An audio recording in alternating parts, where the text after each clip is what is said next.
울릉도 인근에서 엄청난 양의 석유가 발견되었습니다. 에너지 문제를 단숨에 해결할 수 있어 전 세계의 이목이 집중되어. 그런데 갑자기 일본에서 울릉도 인근의 땅은 일본 땅이라고 주장하며 대체 어떻게 된 일일까요? 한반도를 중심으로 펼쳐진 놀라운 일에 대해 자세히 설명해 드리겠습니다. 한국은 흔히 석유가 없는 국가라는 인식이 강한데요. 그런데 알고 보면 17년이 넘는 세월 동안 한국은 사실 산유국이었습니다. 한국은 지금까지 동해 가스전에서 천연가스와 조경제로 4,500만 배럴을 생산했죠. 총 24억 달러의 수입 대체 효과를 누렸으며 사실 한국의 엄청난 산유국일 수도 있다는 희망을 정부에게 안겨주었는데요. 하지만 불행히도 동해 가스전 개발 이후 별다른 소식이 없었습니다. 20만 212년 들어 산유국주의도 사라지게 되었습니다. 그동안 석유와 천연가스 공급원이 되어주었던 동해 가스전이 고갈된 것인데요. 대체 광구조사가 늦어지고 이와는 반대로 친환경 에너지 사업이 각광받으며 한국은 석유 생산과는 인연이 없어 보였죠. 그러나 최근 울릉도 지역에 엄청난 양의 석유와 천연가스가 매장되어 있다는 것이 밝혀져 이런 걱정이 쓸데없었다는 사실이 드러났습니다. 추정 수치만 따져보면 현재까지 한국이 파낸 4,500만 배럴을 초과하는 수치라고 하죠. 석유가 발견된 지역은 소위 울릉분지라 불리는 으로 동해의 남서쪽에 위치한 이곳은 엄청난 넓이를 자랑합니다. 수심 약 2,000m의 해저분지로 남북길이 약 100km, 동서간 길이만 따져보면 150km에 이르는 대규모 지대입니다. 이미 1960년대부터 이 지역에 석유가 묻혀 있었다는 의심은 있었죠. 서울대 조성권 교수가 이끄는 대륙붕 해양물리탐사팀은 이 지역에서 신생대의 3개의 지층 면적을 발견했습니다. 한국에서 쉽게 볼 수 있는 지층은 아니었죠. 한국의 지층은 고생대 이전의 노년기 지층이 대부분이라 안정적입니다. 그러나 울릉분지 주변은 한반도 지층과 달랐고 보통 신생대 지층은 석유가 잘 나오는 것으로 정평이 나 있었죠. 하지만 어디까지나 과학실험을 통한 추론이었을 뿐 실제 석유가 묻혀 있다는 사실을 알기 위해선 대규모 투자를 통한 실증 실험이 필요했습니다. 그리고 몇십 년이 지나서 추론이 현실이라는 것을 밝혀냅니다. 호주의 유명 자문 및 에너지 대기업 우드사이드 페트롤리엄 모티 사이즈의 탐사 보고서가 결정적이었죠. 한국석유공사와 공동으로 조사를 한 끝에 늘어난 수치는 매우 놀라우는데요. 배럴로 환산하면 약 7억 배럴 가스전 한 곳에 매장되어 있는 수치가 지금까지 된 수치에 비해 무려 10배나 더 많은 것으로 조사된 것이죠. 지금 이 수치에도 울릉분지 주변의 다른 다수점까지 개발할 수 있다면 7억 배럴 이상의 엄청난 양의 자원을 한 번에 얻게 되는 것이죠. 울릉도는 기름 위에 떠있는 섬이나 마찬가지라고 할 수 있는데요. 소식이 전해지면서 에너지 대란을 겪고 있는 전 세계의 눈이 한국으로 쏠리게 되었습니다. 최근 우크라이나 사태로 인해 에너지 수급의 골머리를 앓던 여러 국가들은 대규모 유전이 한국 앞바다에서 발견되었다는 소식에 부러워했습니다. 현재 세계의 여러 국가들은 탈탄소 정책을 내세우며 석유와 석탄 등 친환경 에너지원을 이용한 산업의 지원을 아끼지 않고 있는데요. 한국도 예외는 아니었죠. 한국 역시 탄소 중립에 힘을 실으며 친환경 에너지 사업에 막대한 돈을 투자하기로 결정 2020년까지 대한민국 사회에서 석유와 석탄, 탄소 기반 에너지를 배제하겠다고 선언했습니다. 하지만 이와 같은 장밋빛 기대는 현실과 차이가 있었습니다. 중국에서 시작된 자원 수급 문제는 현대 사회가 얼마나 많이 탄소에너지에 의존하고 있는지 알 수 있었습니다. 호주로부터 대부분의 석탄을 공급받는 중국이 수입을 중단하면서 에너지를 제대로 수급받지 못한 공장이 대규모 정전 사태를 일으켰고 세계의 공장 소리를 듣던 중국이 멈추면서 자재 수급 대란이 발생했죠. 2012년 뜨거운 감자로 치솟은 우크라이나 전쟁에서도 탄소 에너지는 중요한 문제로 떠오를 만큼 나라의 힘을 판단하는 데 있어 석유와 석탄이 얼마나 중요한지 새삼 알 수 있습니다. 우크라이나 전쟁 발발한 이후 뉴욕 증시에서 에너지 가격은 급격하게 취소되죠. 국회 브렌트유 4월 인도분 선물은 장중 99달러까지 치솟으며 2014년 이래로 최고 가격을 달성했습니다. 뉴욕 선물거래소의 맥스 천연가스 가격은 작년 대비 1.92, 오른 34.6달러의 거래를 끝마치면서 가격 상승 압력을 받았죠. 전쟁이 본격화된 지금 이 가격은 더 치솟을 것으로 바라봤습니다. 천연가스 가격이 10달러 이상 치솟을 거라고 내다본 전문가도 있었죠.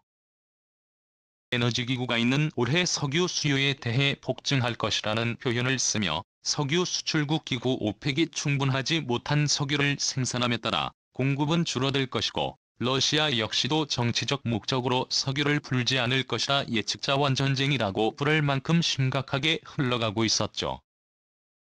석유와 천연가스에 많은 의지를 하고 있었던 한국 역시 이 문제의 자유로운 상황은 아니었습니다.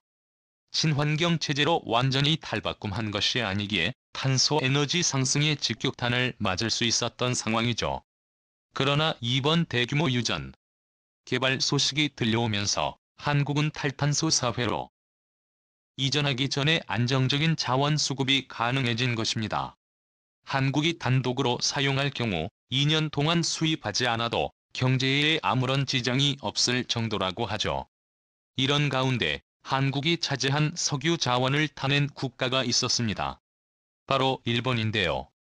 일본은 일찍부터 울릉분지의 가치를 눈치채고 야금야금 이 지역을 자신의 관할 아래에 두려는 시도를 벌였습니다.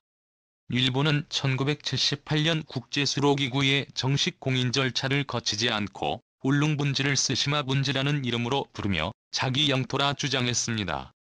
공식적인 명칭이 아니었음에도 불구하고 자국은 물론이고 해외 지도에도 스시마분지라는 명칭을 사용하는 만행을 저질렀죠. 지금도 동해를 일본해로 주장하며 전 세계에 로비를 하고 있는 일본이 거기에 그치지 않고 동해 근처에 위치한 울릉분지도 스시마분지라는 왜곡을 통해 자기 소유라고 주장하는 것이죠. 이를 위해 일본은 차근차근 울릉분지 주변에 탐사선을 보냈고 심지어 울릉분지 주변 가스전 개발에 성공하면서 한국의 신경을 건드렸습니다. 일본 자원개발기업인 팩스가 시마네현 앞바다에서 시추를 한 것이죠. 자국 인근 바다에서 일본이 개발에 나서는 것은 1990년 이래로 처음입니다. 타현 앞바다에서 생산을 시작한 이와우네오키 유전이 이로 무려 30년 만에 있는 일이라고 하는데요. 문제는 이 지역이 울릉분지와 매우 가까운 곳이라는 점입니다. 이렇게 되면 빨대 효과로 인해 울릉분지에 묻힌 엄청난 양의 석유가 일본의 손으로 넘어갈 수 있다는 점인데요. 의 효과란 시추를 위해 지질 구조의 압력이 가해지면 원유가 원래 있던 곳에서 다른 곳으로 이동하는 현상을 말합니다. 다시 말해 임팩트사가 개발한 시추공으로 한국 소유의 석유가 흘러들어간다는 소리죠. 이것으로 끝나는 것이 아니라 일본은 지속적으로 탐사선을 한국, 일본 사이에 놓여있는 배타적 경제 수역 유지기지를 교묘하게 건드리고 있습니다. 자국 영토에 있는 곳이기에 개발에는 아무런 문제가 없다는 것이 이들의 논리죠.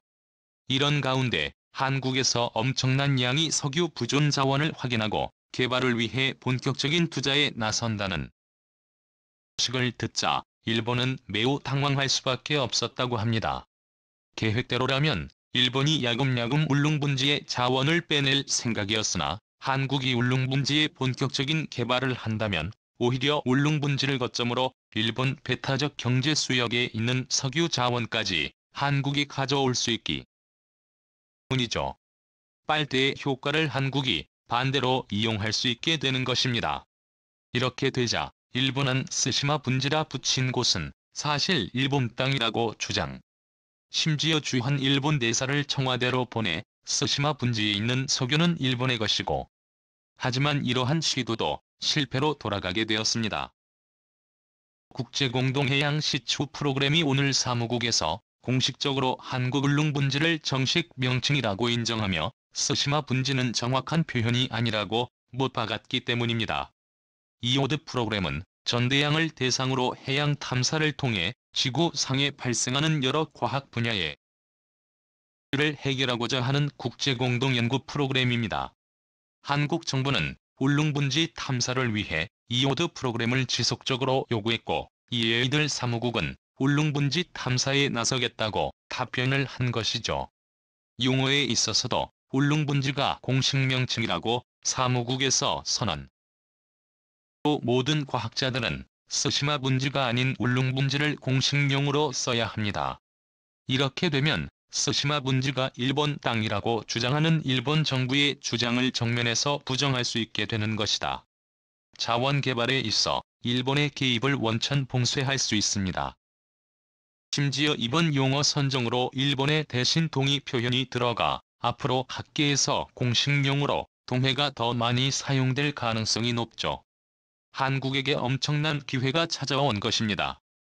호시탐탐 한국의 것을 탐내는 일본 야비하게 자원을 훔치려는 일본의 나쁜 행동은 언제까지 지속될까요? 유적 발굴로 한국이 에너지 강국이 되길 기원하며 스시마 분지가 아닌 울릉분지가 전세계에 널리 인식되길 바랍니다. 시청해주셔서 감사합니다. 다음은 관객들의 댓글입니다. 최대한 빨리 시추선 가져가서 시추해야 한다. 자원은 국력이다. 모든 해군과 공군은 일본과 전면전까지 각오하고 안되면 일본까지 침공해버리자. 일본이 어떤 식으로 도발하든지 강력한 대응해야 합니다. 지금까지의 외교나 경제를 생각하면서 대응했다면 앞으로는 국방력으로 본때를 보여주고 국교 단절 전쟁 불사해야 합니다.